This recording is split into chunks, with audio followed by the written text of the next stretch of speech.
And we are back here on Third Phase. I'm Rich Giordano, and this is... Michael Roser from Dark Hour Paranormal. Yep, I'm with Goofon, and we're going to start over because I didn't say I'm from Goofon. Yeah, I was going to ask you about that. All right, 3. Welcome back, everybody. I'm Rich Giordano from Goofon. And I'm Michael Roser from Dark Hour Paranormal. And this is Third Phase News, or clips, or something. We haven't figured that one out, but welcome to Third Phase. Maybe you guys could tell us what we could use this as. Every time Michael and I do a little analysis on a Third Phase of Moon video. So if you want, you can put that in the comment section after this, or you can put it in the chat room. We'll check it out. Is that wrong? Is there a chat room here? It is. It's a premiere. It's a premiere. Yeah, everybody's going to talk about it. I'm so used to doing live shows, everybody.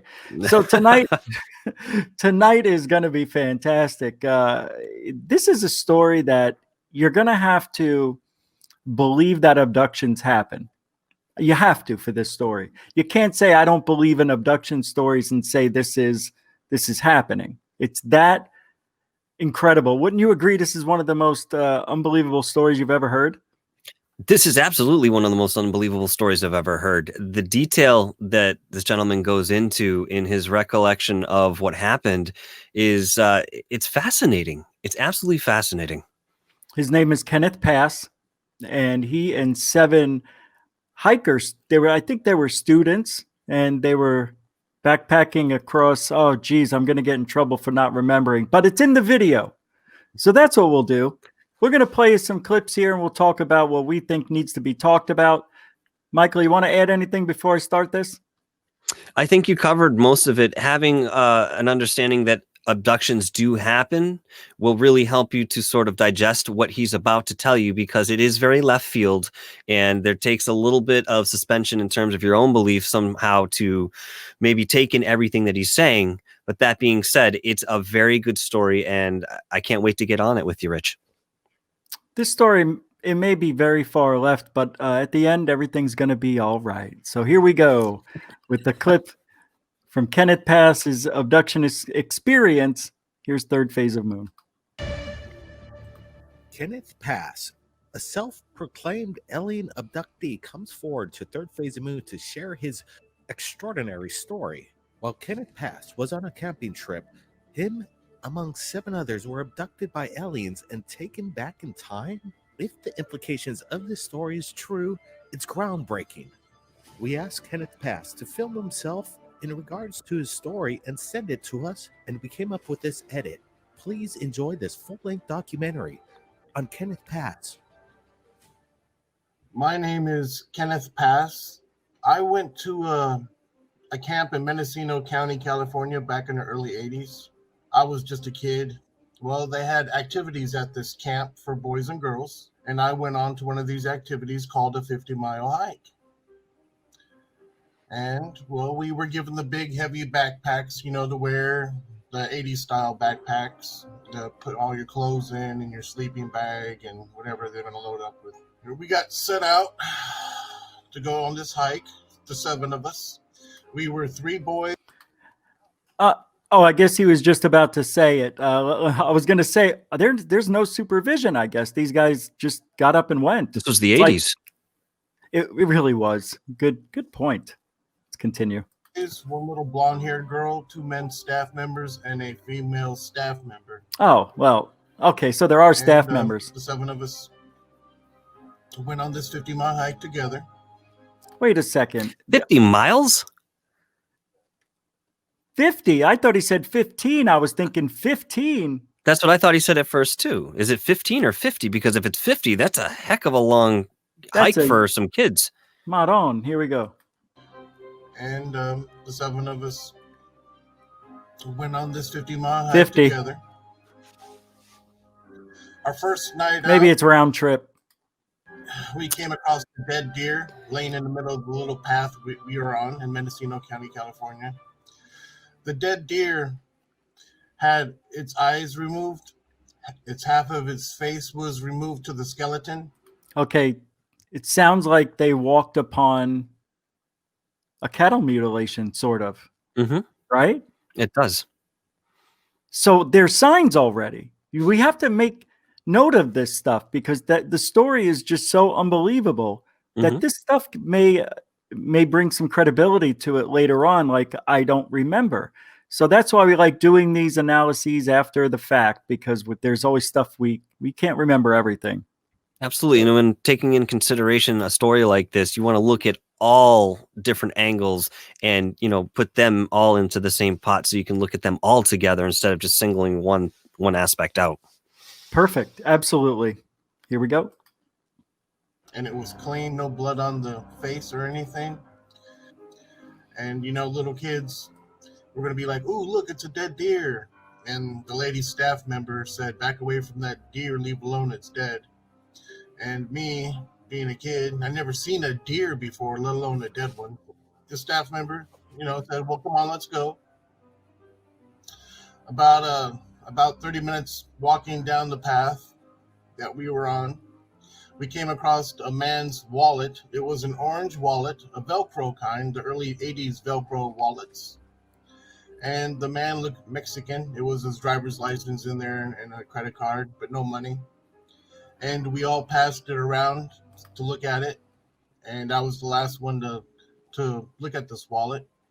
And I was going to keep it, but I felt like it was the wrong thing to keep his wallet. So I just left it on the left side of the little path trail that we were on. So clue number 2. You found a man's wallet. Mhm. Somebody's missing. That's weird. Yep. No, it's very strange. That's weird. I didn't put that together the first time I watched this. Okay. You want to add anything to that? No, I'd like to see what else we're going to find. All right. I'm going to go full screen here and there so you get a good feel for this. It's pretty powerful stuff. Well, it got nighttime. We were setting up camp, getting our sleeping bags out. We didn't have no tents. The staff members made a fire, the usual marshmallow campfire songs for kids. It was great. I was having fun. And I remember distinctly zipping my sleeping bag all the way up because I was afraid that bugs would get inside of my sleeping bag. I had some strawberry Pop-Tarts and marshmallows that night. We were waking up. I don't know what time it was, but we were waking up. And we were walking like zombies, not under our control, the 7 of us. We were walking like zombies right into a black flower petal pattern craft. It was black. It looked like a daisy, the petals of a daisy all the way around the craft. And we walked into the craft. I was laid down on the table. They took. What do you think the petals of a daisy around the craft would look like? What does that sound like? Because what we're seeing here is basically stock footage. That's not really what it looked like. It's just Right. giving, for help with the story. But I want to replay that. I don't understand. We were walking like zombies right into a black flower petal pattern craft. It was black. Okay, so it looked like a flower, like petals, I guess. Well, I'm picturing like those bird feeders that look kind of like a sunflower, but they're plastic.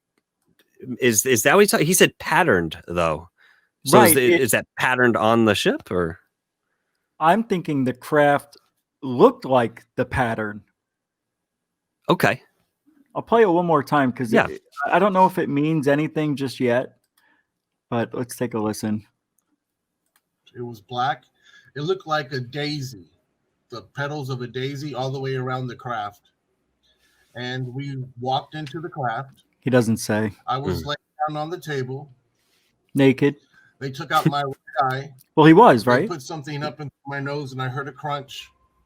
And they also put something in my ear. I got a scar right here, a little scar, and right above the scar is the lump.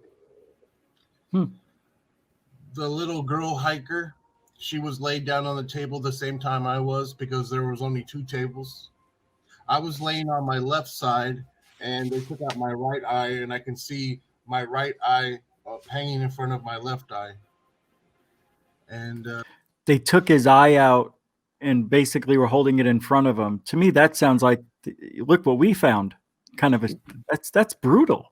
It's who knows what they're actually doing. It's a horrific thought to have your own eye dangling in front of you and still being able to see in some way, shape, or form.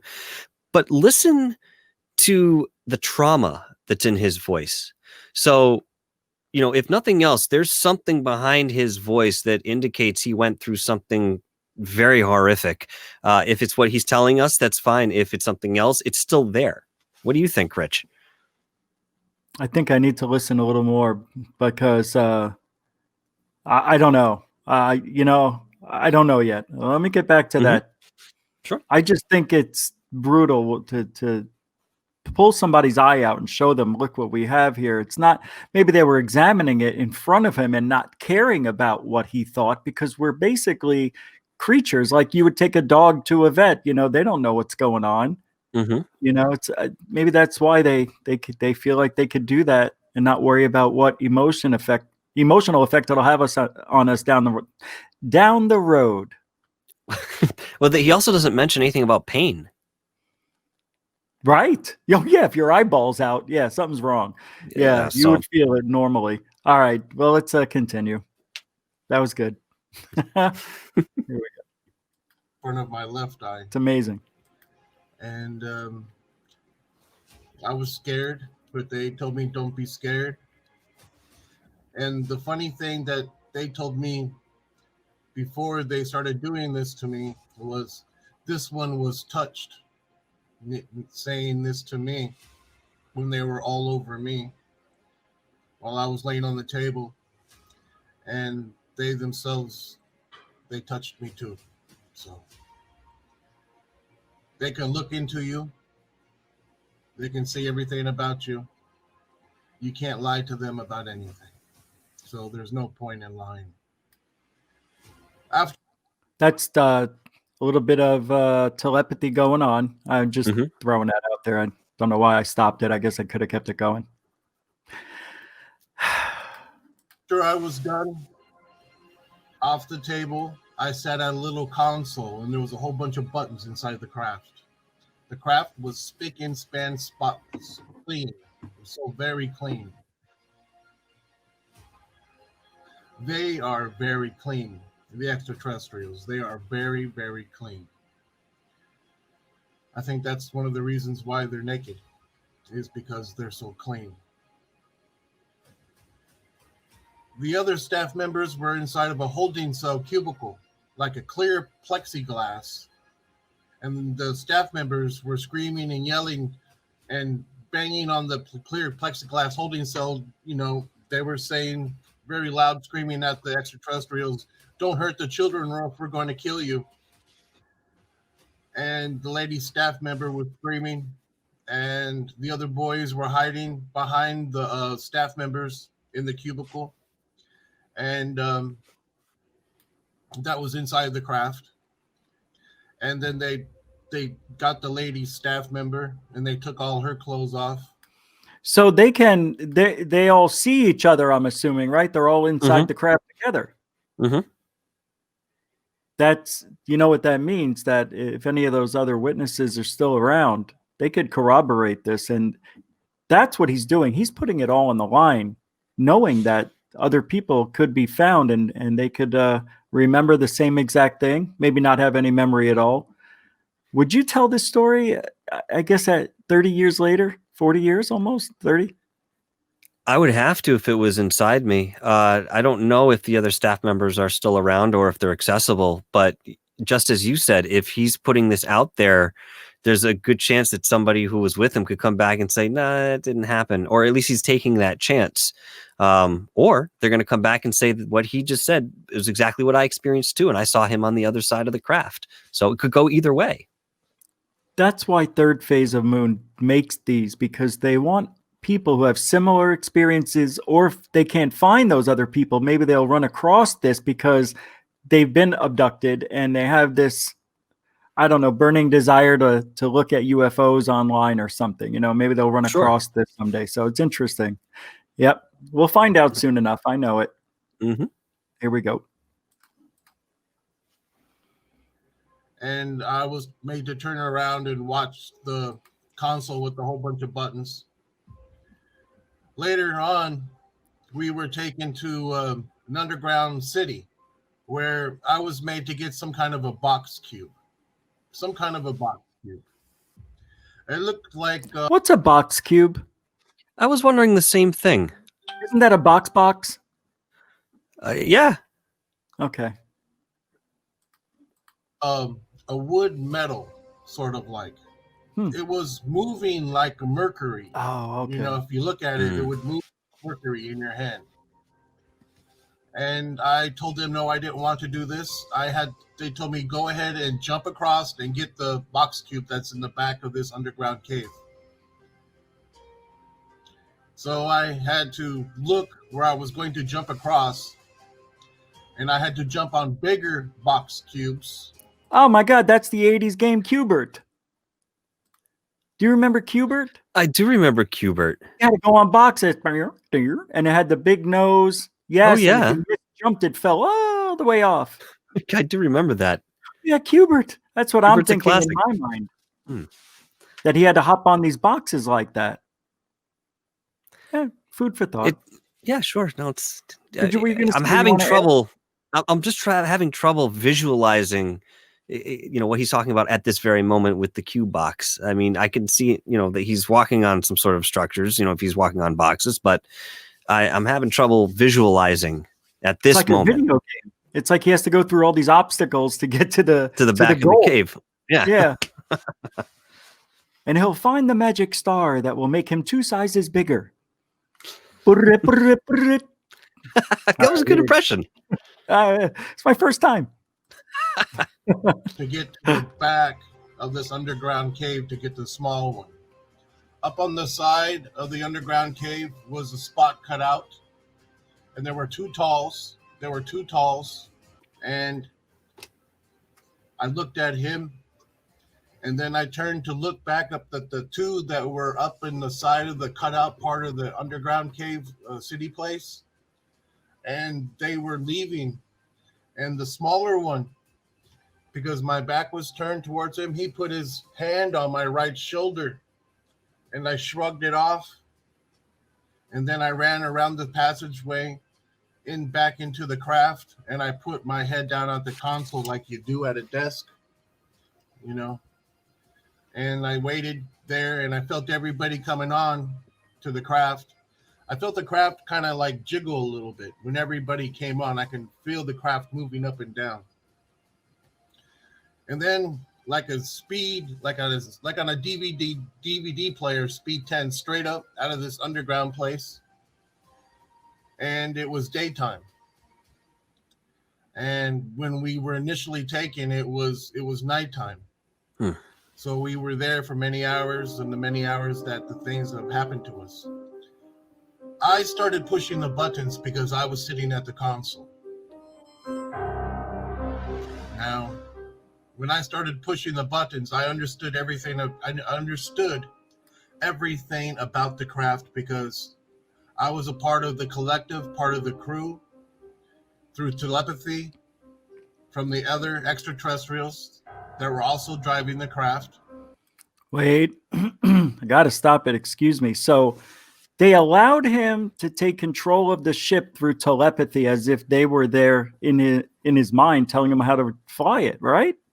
I think he's saying that his mind was sort of linked into the collective consciousness of that group. And through that, he was able to have the knowledge, which would make sense with what people have reported. That's crazy. That makes a lot more sense. Yeah. That's that's just cool. Can you imagine? All right. I know, right? I wake up tomorrow and I could learn how to play the piano. Somebody taught me with an upload overnight or download. Yeah. Yeah. So maybe that kind of stuff does happen. I would think it should be able to work, right?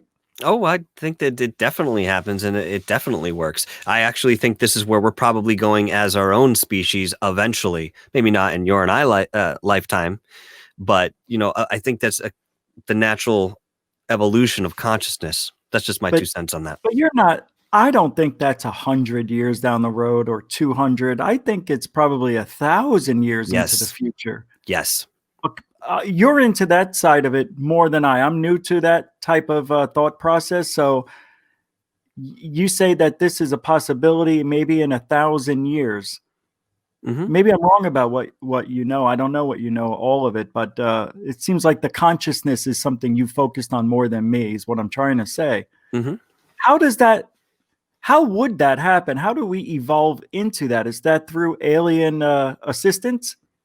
I think that there is a natural course that we might take that eventually makes us more cerebral, and it, of course, somehow links in with spirituality as well, at least in the way that we define it. You might say telepathy is spirituality, or an aspect of it, and maybe it's just a functional tool that other races use because it's natural within them. Now, we as human beings have definitely had experiences that we could call telepathy in certain circumstances. And as far as I've researched in terms of consciousness, it seems like that's where we're headed. And yeah, 1,000 years might not be a far off guess. I think that So it would take time. with that thought process, then how come we haven't really noticed any significant change from the Egyptians to where we are now as far as that goes? Shouldn't we have evolved enough now? We should be reading books through each other. You know what I mean? It's The third 3,000 years later, man. the third dimensional vibration is incredibly slow. So when you have a thought, knowing that thoughts manifest, the things, well, what's keeping that thought from manifesting immediately as it would in a fourth or fifth dimensional sense is this particular reality, the wavelengths of this reality. So if you continue to think about that same thought, you're giving it more power, more energy. And usually with a little experimentation, you'll find that you draw that experience or object, or whatever it is you're thinking of, to you quicker with reinforcement. So if you're from a fourth dimensional space, you're from a fifth dimensional space, it's a natural ability to communicate this way. And in respect to how long we've been on the course of path, remember that these changes are very subtle, and they directly connect with our own conscious evolution as a collective. So if the majority of people aren't on board and still hold a certain vibration in terms of a world perception reality, and there's only a small fraction that's seeing it a different way, it's not enough to sway the balance one way or another. But eventually, I think personally, Wow. I think that's where we're headed. So that would mean instead of a few 100,000 people doing it, which won't make the change, it would have to be pretty much, let's say we'll use 8 billion people, 7 billion out of the 8 billion would have to be on board with that thought. Well, the actual number is not that large. I believe it's 1% of the population. If they are enlightened or to the point of what you might call Christ consciousness or ascended in that respect, their vibration alone is heavy and big enough to bring others up. But that's 1% of the population that has to reach, a point of embodied Christ consciousness, which some people might call enlightenment, if you will. But so with this guy, what do you think? So it must be their technology that he stepped into to give him that conscious or that download of information, right? Or no? I don't necessarily think so. I think once he's tapped into the collective consciousness of that group But of how? beings, How does he they do it? must have assisted. I mean, they were doing stuff before with him physically, so maybe that played a part. I don't know how they would actually do it, but it could be something as easy as understanding his light body and be able to manipulate that in some way that he kind of comes up to their vibration. See, this is where I get a little bit, wow. I mean, that they call that woo, They do right? call it woo. They They do add call it woo. one extra O to wow. No, then it would be, well, it would be, but you removed the never mind. All I right, know what let's you're go saying. back. It's making me overthink. I'm having a circuit breaking moment here. See? And I was sitting at a console by myself pushing buttons. Buttons. I started pushing the buttons, and after I was done, I looked up out of the little square window. It was about maybe 6-inch little window, and all I saw was gray and black. Gray and black. I didn't see no trees, no ground, no stars, no sky, no nothing. Everything was gone. It was all gray and black. We were separated from all existence. we were a singularity unto our own selves inside of the craft. Everything outside of the craft didn't exist. We were time traveling. Oh, wow. What does he mean? Never mind. You know I what it was gonna- reminds me of? Yeah. On Futurama, their big craft that they use to deliver packages, the way that Yeah. they explain that it works is that the universe moves around the craft. Right. I mean, just that's what it reminds me of. That's interesting. Yeah. Huh. Well, what I was going to ask you was the singularity. We stepped into the singularity. Is that what he said? Something And- like this, yeah. All right. We Let's were see a what else. singularity unto ourselves. I don't understand. I think he's in the void. Okay. I All think right. he's in the void. That's where they're all in the singularity going wherever, I think, is whatever Mhm. that is. All right. Mhm. I don't know. I'm just a UFO guy, man. Actually, that's not fair. I shouldn't say that because a lot of people in my field who stick to the nuts and bolts never venture outside of that to understand what the other half is saying or doing. And that's what I'm trying to do. For people who might want to be hard on me and say, this guy doesn't know what he's talking about, doesn't know, he's always referring to Michael because he knows. Well, that's why he's here. to take on the other half that I really haven't been following. I've been doing everything with proof. So I'm learning on the way too, and I appreciate that, Michael. Hey, listen, let me just say something too. That's not why you're here only, I'm saying. I know, but make no mistake, I learn a lot from talking to you as well. Exactly. Your perspective is different than the way I'm looking at things, and I love seeing that other side. That's why we do this too. Yeah. So we try to hit all angles. That's what we're trying to do. I think it's interesting. Some of the things that you're saying. It's making me like, wow, I can't wait to see what this guy says next or what somebody else has to say in this regard because I've distanced myself from it for so long. Mm-hmm. Shame on me. All right, here we go. Well, I only had so much time in the day, you know. Of course.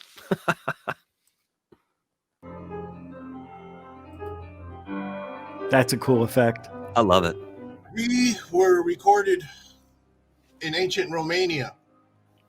In ancient Romania at a church. And, didn't know where we were, didn't know who these people were, but here we are. Not too long after that, the neighboring village called Machu Picchu. Machu Picchu. The elders there were at war with the Chachapoya, us Chachapoyas, and they broke in. They climbed up the wall, and they were and the elders were throwing spears and shooting arrows at them and everything like that, and they were fighting and killing each other. There was a lot of screaming and a lot of crying, and when the craft came back, my elder's craft came back, I got back on the craft. I drove the craft immediately to Machu Picchu, and I buttoned Machu Picchu. Every time I pressed the button, destruction. Button, button, button. I destroyed Machu Picchu because they killed my elders. I destroyed their village. Okay, hold on a second here. Mm-hmm. He says they killed my elders, destroyed my elders. So is he in that consciousness of the aliens now and they killed the aliens is what he's saying? Right now, I'm having trouble following what he's saying in that respect because maybe it's that, or maybe these people that are being killed are ancestors of his that were of his lineage that he knows. I don't really know how that relates. I really want to play it back. Well, I don't think I need to. I think I'm remembering this correctly. He said we got on the craft and then we headed over to Machu Picchu and I hit the button, right? So he hits the button and destroys Machu Picchu because of what they did to whatever lineage he came from. See, I'm thinking it's the aliens. When he stepped back onto the craft, he flew the craft, which means he became that one-minded with the aliens. Mm-hmm. So that means he's thinking like the aliens and they wanted him to destroy Machu Picchu because of what they did? See, that I don't know. It's a very good question, and something I would love to ask him directly for a little bit more detail about that. When you say that you destroyed an ancient civilization, or you had some part in a war that was going on, and especially from a spaceship or some sort of craft, that it's, he has a lot of detail, and I don't doubt that if he was pressed a little bit further on this one thing, that he might be able to share more of what happened. I got back on the craft. See, that's where he lost me. My elders. That's the first time he's mentioned that. Mm-hmm. Okay, so he's talking about going with the taking revenge for his elders, and I just don't understand where that fits in this story, because that's the first time I've heard him say elders. Right. He didn't explain beforehand, anything about having a connection with elders. So yeah, I'm just as I'm in the same boat as you, Rich. Yeah, not that we're trying to pick on the guy. We're just saying No. I'm curious as to why we're just hearing about this now. Mhm. Okay. Sometimes it's hard to remember the story. You want to tell everybody everything, and you're trying to be perfect for the camera. I get it. He may have just slipped out. In his mind, he knows what he wants to say, but it probably didn't come out the way he thought. All right, here we go. I destroyed their village. I destroyed their religion.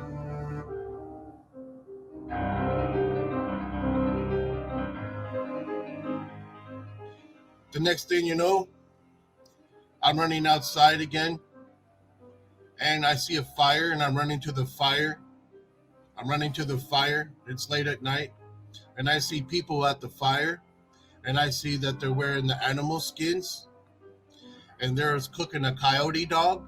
The coyote dog lay dead on the ground, and they were cooking the liver. Other staff members came out of the craft, and the craft just went whoop, gone. And the man staff member goes, "Oh my God, do you know where we are?" And the lady goes, "Where?" "We're back home, but over 20,000 years ago. We were 20,000 years in the past." That's what I thought. You're back with the cavemen, right? Mm-hmm. That explains why they were eating the dog, and that's bizarre. 20,000. I would love to go back that far, to be honest with you. Oh, so would I, even if I wasn't allowed to get out of the craft, just to look through the window. You know what I mean? Yeah, that would be cool, wouldn't it? It'd be awesome. I would. That's the best way, I think, to time travel, is in a UFO and not let anybody see you. You have your cloak on, and just hover over everything and watch them. That's probably what's happening right now here on Earth. I'm sure it is. I mean, I think that's one of the techniques that extraterrestrials might be using to, camouflage themselves in the skies, or maybe even right next to us right now. I love that thought. Yeah, that's just tricky. They're Maybe. just sitting here in a different dimension, but yeah, they could be in the seat I'm sitting in. I wouldn't even know it. Then they might not even know it either, because you're in two separate realities. So do you think that that's what people see when it comes to ghostly apparitions and spiritual things? Do you think it's the interaction of dimensions crisscrossing because it's like a wave or something? I think there must be an element of that somewhere. And, there's so many variables that will affect the thinning or thickening of the veil. Sometimes we're just in the right place at the right time. Yeah, that's true. That's what I always thought too. All right, here we go. We're almost done. And I was even taken back even further back in time. Cool. Over 20 million. Whoa. Wow. I've been here for a very long time. So, a lot of things happened to me after that. A lot of things. And I got the proof of everything. I got the proof of the craft. I got the proof of us time traveling all through history. I got the proof of what the extraterrestrial elders look like. I got the proof of me in the underground city cave. I got the proof of us in these different locations. And I got the proof being here for 20 million years. At any point, have you heard him mention a name of a race of aliens because he kept referring to them as talls, which again, if somebody or even a child didn't know what they're looking at, they're going to go with the description. So it's a tall, you know what I mean? Have you heard him say anything about that? No, but that's a really good point. That's right. Well, here's the problem I have with that. If you're mind melding into their one consciousness, don't you think you would know who they are? Dude, you hit the nail on the head right there. Let's continue. Recorded, documented on petroglyphs by the elders themselves.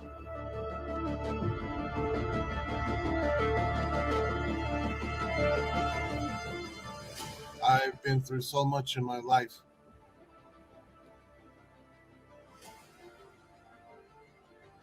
You couldn't even imagine. I also died back in time before my natural childbirth, physically here on these lands. And I went to... Michael, how can that happen?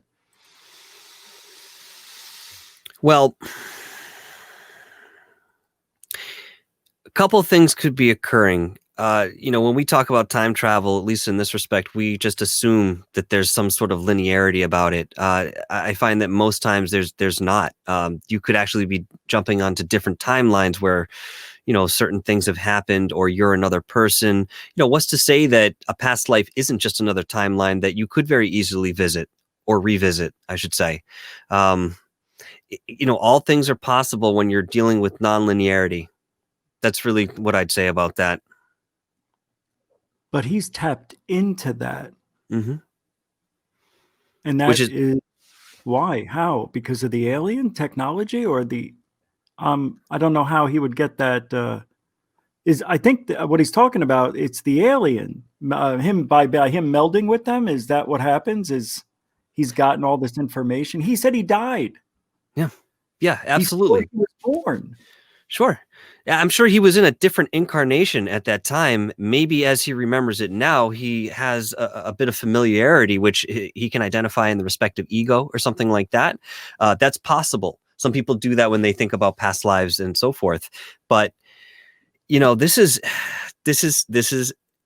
where everything kind of takes off with this story. But yet, what came before it might sort of explain how this is happening. So when you mention, is it the craft or is it the aliens?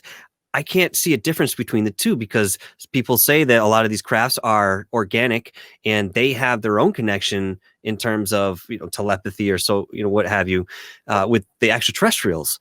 So maybe you're right. Him being within this and being intermeshed energetically, he just became part of that whole vibration. There's no separation.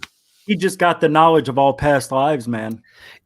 Sometimes that's what it is. They say if you can reach certain points in meditation, you'll find what they describe as like little libraries or pockets that probably have something to do with the akashic records. And what happens is you might go in spirit form or through your consciousness, go into what looks like a room. It might look like there are all these books, but as soon as you sit into this room, you just download everything at once.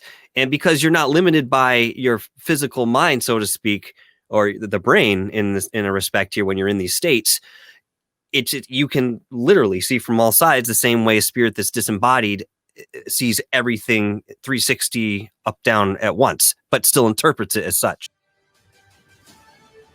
I know more than the government, the secret society government. I know more than the military. And I know more than NASA, and I know more than Area 51. I've been here for a very long time. And I love, and I have the courage and the strength to say all this in front of everybody. Because I love and I respect, and I'm very thankful for all my relations.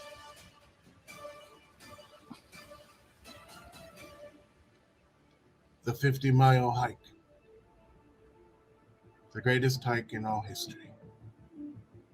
The oldest recorded, recognized, documented, and published extraterrestrial abduction case in all history was 7 people And one of those little people was driving the UFO, time traveling all through history. And that's me. Thank you very much. Amen. Pretty cool. There he is. Yep. Can you imagine being so young? If something like that doesn't leave an imprint on you, I don't know what would. So he's like a god, man, more or less. Well, I think maybe he's just had access to other perceptions and experiences, physical experiences even, that perhaps the rest of us just haven't had the opportunity to explore. But these are latent potentials that could one day happen for us. But it happened to him and 6 other people. To make a claim like that, though, it does take a lot of balls, because what you're saying is, I know more than the government. Mm-hmm. I know more than the military. They should be worried if that's true, right? Shouldn't they? Even for him to even mention that should be an alert to them. That did cross my mind, listening to him say that he knows more and that he has proof in many different ways. He could show us these bits of proof. I'm not sure how he knew outside of his story about the hieroglyphs in the different places that he claimed to have been. That would be interesting to look into. How did you know about have you ever visited those areas before? If you're taking his story at face value, well, then the answer is clear that, he knew about how they were created and he was there at the time. But, if they're still there today, and this is part of his proof that he's presenting, I'd like to know a little bit more about that and how he knows about those hieroglyphs. Yeah. Well, when he was talking about, I think they were petroglyphs. Petroglyphs. Sorry. Thank you. Yeah. Are you saying you're wondering how he knew where they were? How did he know about them if it wasn't through his story? Well, because they're all over in the Southwest. You could find them everywhere. But there's a specific petroglyphs that he was alluding to that illustrated his journey. Oh, that's cool. Yeah. I didn't catch that for some reason. I don't know how I would. See, that's why we do this. People interpret different things at different times. Maybe when he was talking, I was daydreaming about what he just said, imagining, trying to listen in still, because it's such a wild story, but it is his story. And now that I watch it the second time through, I do feel that he definitely believes everything he just told us. Mm-hmm. And you got to give a guy credit for coming forward, because if he knows more than the government and and all that stuff, then he would be a powerful asset to have on your side. Don't you think? 100%. And I agree with everything you just said, namely that this individual really does believe that what he's saying that he went through it. And I cannot knock the guy for his conviction. In fact, that's even more of a strength towards his story, because he is so convicted. But, I think as more people kind of explore this, if he's willing to open up even more about the experience and get into even more detail than what he shared with us, which by any measure is very phenomenal for, this quick interview or the story that he's divulged to us, I think we'll find more with that. But if he's open to talk about this further, man, there could be something here. There really could be something here. But in conclusion, I believe that he believes what he went through happened, and there might be a possibility in my mind that he's actually right. And let's not forget, he did put himself on camera. He put himself out there for the world to see. Kenneth Pass is his name. And I think he does have a Facebook page. Yes. You might want to, if anybody wants to check him out. I think he's uploaded a bunch of those pictures he was talking about that are on his Facebook page. If you guys want to go find out, maybe go check out Kenneth Pass on Facebook. We will be finding out more. Now, here's the beautiful thing. I think we mentioned it in the very beginning. So I want to end with that, because it's a powerful comment. As soon as they find somebody else from those other 7 people and they corroborate this story, it's a whole other level of truth that we haven't seen in a very long time. So I can't wait to see if Third Phase of Moon can find this or many other people, especially the one that went with him. Mhm. on all the journeys. Absolutely. Yeah, it's amazing. So that is still in the works. Third phase of Moon is always working, and they have more stuff coming. And we are doing, just so everybody knows, me and Doc Skinner will be very soon, either this week or next week, are going out to Albuquerque, New Mexico to research, investigate into the Petrodox rock, which is a rock that was found and has very large implications attached to it, that this metal piece was sticking out of it. And the guy was, I think he was looking for metal. I'm not sure if he was what do you call it? An adventure seeker. You know, he's looking for stuff in the sands and the ground. And he saw this piece of metal sticking out of a rock, and he went over to it and saw it was something different, had it analyzed, and it was 250,000 years that thing was stuck inside the rock. Unreal. And we're going to go, after we go to Albuquerque to go look at this thing, because he doesn't want to send it, you know, UPS or DHL. You may never see it again. And to insure it is a lot of money. You could put a down payment on a house with the money that would take to insure it for $1 million. Wow. So the thing is, we're going to go out there and check it out, document it, get them on video, interview them, and then we're going to go to University of Arizona in Tucson and have it analyzed with the newest and latest technology to actually make sure it is a 250,000-year-old rock with the piece that looks like could be an old spark plug in it, which it isn't. It's similar, but it's not even close to what was said it was supposed to be. And that's why we're doing this before he's getting up there in age. So we want to do it before it's too late. So very well. Keep your eye out for that. And there's a lot of other stuff coming with Third Phase of Moon. So Michael, if you could tell everybody where they can find you on YouTube. Sure. You can find me at Dark Hour Paranormal on YouTube, and we're always doing interesting interviews over there. And you can also find me here on Third Phase as well, and pretty much anywhere else that hosts these sort of shows. How about you, Rich? Where can we find you? Well, thank you. Well, you can find me at GoofOn, of course, every day of the week. I usually take Sundays off. But I wanted to mention that Michael's link to his channel is in the cards at the end of the video. So you should see that popping up, and make sure you click on that and check out his program, his channel. You're doing a lot of great things. And we are too at GoofOn. The channel has taken a lot of the past years and turned it into what you see it now. It's matured. It's gotten a lot more professional in a sense, but I'm still going to be me. And I have to be. If I'm not me, then why even bother? So I want to thank everybody. The links will be in the description for the full version and unedited without me and Michael, and you can see it on Third Phase of Moon in the description. Thank you, everybody. We'll see you next time on Third Phase